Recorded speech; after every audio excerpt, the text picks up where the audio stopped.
Welcome to Let Me Fix This. Enjoy the video. In this video, I will explain how to safely jack up your Nissan Juke. Before you begin, ensure your vehicle is on a firm, level surface. Gather your essential tools: a sturdy floor jack, at least 2 reliable jack stands, and wheel chocks. Always engage your parking brake and put the transmission in park or a low gear. For added safety, place wheel chocks behind the wheels that will stay on the ground, preventing any unexpected movement. To lift the front of your Juke, locate the central front subframe or a reinforced suspension crossmember, typically found behind the engine. Position your floor jack securely under this strong point. Slowly and steadily raise the vehicle until both front wheels are approximately 2 to 3 inches off the ground.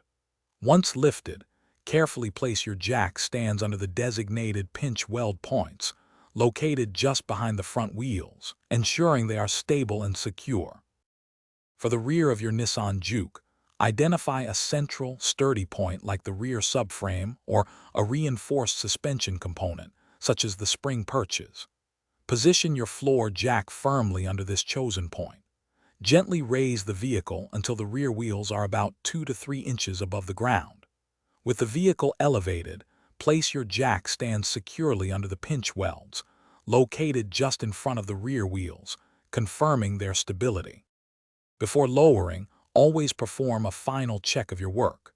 To remove the jack stands, slightly raise the vehicle again with your floor jack, just enough to relieve pressure.